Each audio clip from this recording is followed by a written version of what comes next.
തിരുവനന്തപുരം പാൽക്കുളങ്ങരയിൽ വിശാഖ കൊല്ലപ്പെട്ട സംഭവത്തിൽ പോലീസിനെതിരെ ഗുരുതര ആക്ഷേപവുമായി കുടുംബം രംഗത്ത്.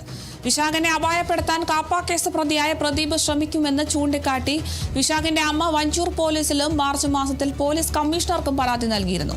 പ്രദീപ് കാപ്പ കേസിലെ പ്രതിയാണെന്നും മുൻപും ആക്രമണം നടത്തിയിട്ടുണ്ടെന്നും പരാതിയിൽ വ്യക്തമാക്കിയിരുന്നു.